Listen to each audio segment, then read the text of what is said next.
Noble caballero, distinguidas damas, séame permitido afirmar solemnemente que la Divina Comedia del Dante es un texto iniciático, esotérico, que muy pocos seres humanos han comprendido.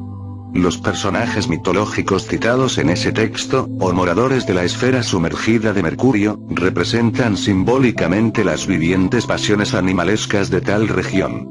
El impetuoso Aquiles con sus terribles desenfrenos sexuales, la Helena adulterina, París, el libidinoso de siempre, personifican claramente a los habitantes de la zona tenebrosa de Mercurio. En particular quiero decir que uno de estos personajes, aquella Helena raptada por París, y causa de tantos males en los antiguos tiempos, tiene otros simbolismos positivos, más hermosos, sobre los cuales no quiero hablar en estos momentos. Miremos únicamente su aspecto abismal, la antítesis de lo resplandeciente, la fase tenebrosa mercurial. Señores, señoras, recordad que cada símbolo puede ser traducido en 7 formas diferentes. Esta noche solo estamos estudiando este abismo muy particular, de tipo mercurial, bajo la epidermis del planeta en que vivimos. Pregunta. Maestro, ¿podría decirme si este círculo mercurial es de una escala más densa y de mayor sufrimiento que la primera? Respuesta. Amigo que hace la pregunta, recuerde usted lo que ya en pasadas pláticas dijimos, cuando estudiamos el rayo de la creación. Es evidente que a mayor número de leyes, mayor número de mecanicidad y dolor. La esfera sumergida de la Luna está gobernada exclusivamente por 96 leyes. Sin embargo, el aspecto tenebroso de Mercurio, dentro de la masa planetaria en que vivimos, se halla constituido por 192 leyes. Por lo tanto, la mecanicidad es aún mayor, y por ende, los sufrimientos son muchísimo más intensivos. Además, los átomos de esta tenebrosa esfera mercurial son mucho más pesados. Cada uno de estos contiene en su interior 192 átomos del absoluto. Esto quiere decir que la mercurial región tenebrosa es todavía más densa que la lunar. Pregunta. Maestro, de esta zona sumergida de Mercurio, ¿no tienen posibilidades de retornar las almas que ahí ingresan? Respuesta. Distinguida dama, honorables señores, no olviden ustedes que al lado de la justicia está siempre la misericordia. En estas tenebrosas regiones abismales, moran algunos maestros de la Gran Logía Blanca, grandes iniciados, seres divinos que renunciaron a toda felicidad para auxiliar a los perdidos. Cuando algún alma se arrepiente en la morada de Plutón, indudablemente es siempre asistida por estos santos. Incuestionablemente, dichos seres instruyen, amonestan y muestran el camino de la luz a todos aquellos que de verdad se arrepienten de sus perversidades. De cuando en cuando, aunque muy rara vez, logran los divinos seres sacar de los abismos de perdición a algún alma arrepentida. Cuando esto sucede, esos que estaban condenados a perdición retornan, reingresan, se reincorporan en un nuevo organismo. Pregunta. ¿Por qué, maestro, hace usted hincapié en que la primera región sumergida lunar es la de los muertos, y en cambio no lo afirma en cuanto a la segunda zona sumergida de Mercurio? Respuesta. Bien, señor, escúcheme. Revise usted con cuidado la Divina Comedia del Dante, investigue por sí mismo, aprenda a moverse consciente y positivamente en cuerpo astral, experimente, vea. Obviamente el orco de los clásicos, el limbus de los cristianos, es tan solo la antesala del infierno, aunque corresponde al primer círculo dantesco. Todo iniciado sabe que en tal región vivimos, después de muertos, millones de seres humanos. El encuentro con Minos, el demonio que marcara con las vueltas de su cola el círculo donde deben ir los difuntos, solo lo hallamos en la esfera sumergida de Mercurio. No es pues esto, un capricho mío. Repito, quien quiera investigue por sí mismo, en forma directa, y corroborará mis afirmaciones. Pregunta. Maestro, no comprendo lo que usted acaba de decir.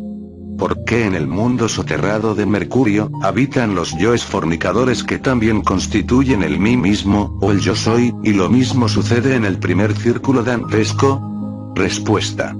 Bien, señor, indudablemente, casi todos los bípedos tricerebrados o tricentrados, equivocadamente llamados hombres, resultan en el fondo más o menos fornicarios. Sin embargo, la gran ley, como ya dije en pasadas pláticas, le asigna a toda alma 108 existencias en cada ciclo de manifestación cósmica.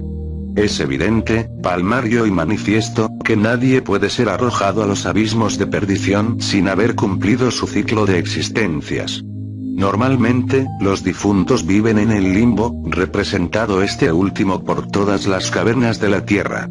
Solo aquellos fornicarios que ya agotaron su ciclo de existencias humanas, ingresan definitivamente en la sumergida región negativa de Mercurio. Empero os ruego, por favor, comprendedme. Existen sobre la Tierra, algunas veces, verdaderos monstruos humanoides que ya no ofrecen ninguna posibilidad de redención. Son casos definitivamente perdidos, y aunque no hayan agotado el ciclo completo de las 108 existencias, incuestionablemente entran en los mundos infiernos. Pregunta. Maestro, sabemos que la esfera de Mercurio es de los fornicarios.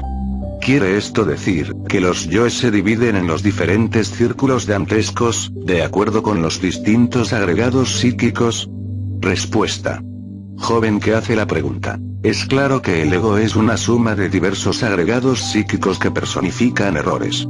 Algunos de estos corresponden específicamente a un círculo dantesco, y otros se hallan íntimamente vinculados con otros círculos más sumergidos, empero, la totalidad, la suma de valores negativos en su conjunto, se precipita involucionando dentro del reino mineral, hacia el centro de gravedad planetaria. La conciencia de los condenados debe experimentar, en cada círculo descendente, en cada infradimensión de la naturaleza, bajo la región tridimensional de Euclides, sus correspondientes defectos psicológicos.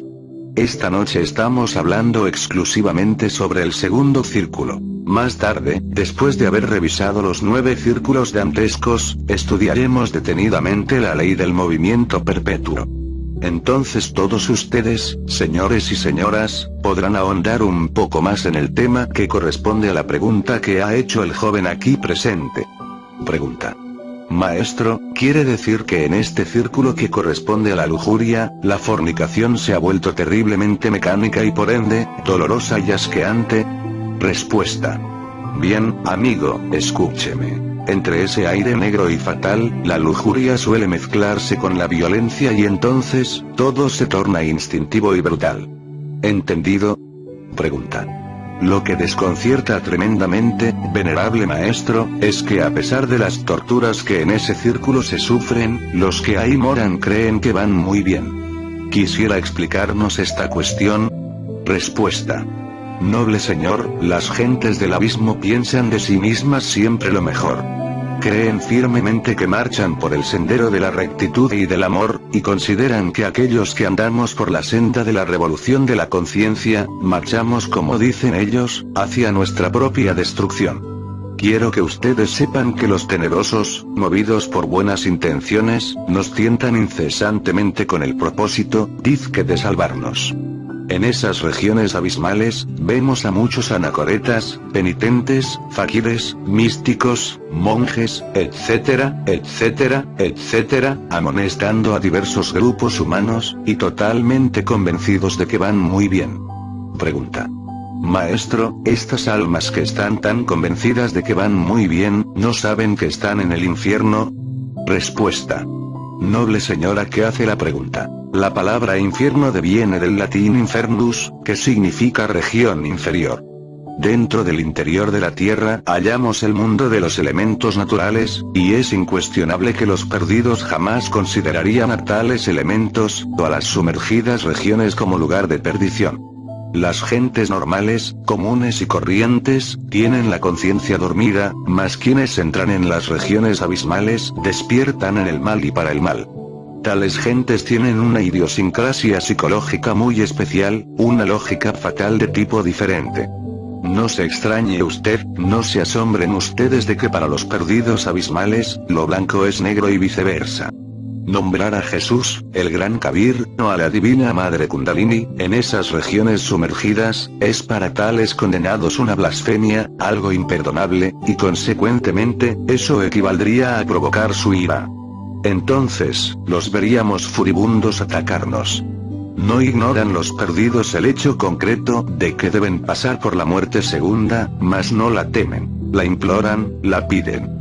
Saben que esa es la puerta de escape para retornar a la superficie de la Tierra y reiniciar un nuevo ascenso evolutivo que habrá de marchar desde la piedra hasta el hombre. ¿Entendido? Pregunta. Maestro, una persona como yo, que sigo una abstención sexual absoluta, ¿estaría acaso libre de ingresar al segundo círculo dantesco? Respuesta. Amigos, hermanos, es indispensable, es urgente e inaplazable saber que la lujuria se procesa en las 49 regiones del subconsciente. Muchos santos que llegaron a la suprema castidad en el nivel meramente intelectivo, fracasaron cuando se les sometió a pruebas en las regiones más profundas del subconsciente. Alguien podría, por ejemplo, haber logrado la castidad en 48 regiones subconscientes y fallar en la 49. Muchos hombres y mujeres virtuosas que se autocalificaron de castas e inocentes, son ahora habitantes del segundo círculo dantesco. Millares de religiosos, sacerdotes de todas las creencias que creyeron haber conseguido la más absoluta castidad, viven ahora en el infierno de Mercurio. Que nadie pues, se autocalifique de casto. Quien se sienta seguro que mire atrás y no caiga. Pregunta. Maestro, usted está mencionando 49 regiones del subconsciente, y francamente, puedo decir que es la primera vez que oigo tal número, pues en todos los tratados de psicología, parapsicología y psicoanálisis, donde se mencionan y se estudian los procesos de la conciencia, subconsciencia e infraconsciencia, etc., no se mencionan esas 49 divisiones o regiones que usted cita. ¿Por qué es esto? Respuesta. Distinguidos señores, damas que me escuchan, conviene que recordemos la constitución septenaria del hombre auténtico. Como quiera que el bípedo tricerebrado o tricentrado, equivocadamente llamado hombre, todavía no ha despertado conciencia, no ha creado los cuerpos existenciales del ser, solo posee en verdad estados subconscientes, subjetivos. Multiplique usted el séptuple aspecto por sí mismo, y tendrá las 49 regiones subconscientes de todo humanoide. Obviamente, despertando conciencia, estos 49 estados se tornan conscientes, y solo entonces tendríamos objetividad conscientiva integral. Necesitamos transformar el subconsciente en consciente, y esto solamente es posible desintegrando los agregados psíquicos que constituyen el ego, el mí mismo, el sí mismo. Recordemos que la conciencia está embotellada en tales agregados. Desintegrando estos últimos, ella deviene despierta. La lujuria, la fornicación del círculo sumergido de Mercurio, bajo la corteza terrestre, es ciertamente el fundamento, la base, del ego existencial. Pregunta. Algunos de sus libros maestro, explican que para despertar conciencia, hay que diseccionar con el intelecto al yo, o defecto psicológico que se desea eliminar, y que esto se haga en los 49 departamentos del subconsciente. Pero si todavía no tenemos la conciencia despierta, ¿cómo podemos penetrar con el intelecto en esas 49 regiones? ¿Quisiera explicarnos esto? Respuesta. Amigos, no sería posible poder desintegrar radicalmente el ego, en forma instantánea y simultáneamente, en todas las 49 regiones subconscientes. Les invito a reflexionar, a investigar este asunto en forma clara y perfecta. Cuando queremos aniquilar cualquier defecto psicológico, la lujuria por ejemplo, o cualquier otro, debemos ante todo, comprenderlo. Sin embargo, la comprensión unitotal del defecto en cuestión, no podría ser un hecho inmediato en las 49 regiones subconscientes. Esto significa un avance progresivo en el camino del entendimiento. En forma graduada iríamos comprendiendo y eliminando los yoes del defecto en cuestión, en cada una de las regiones subconscientes. Esto marcaría un desarrollo de la conciencia metódico, profundo y ordenado. Conforme la conciencia va despertando, la comprensión se hace cada vez más clara hasta llegar al nivel final. Entonces, el defecto sería aniquilado radicalmente.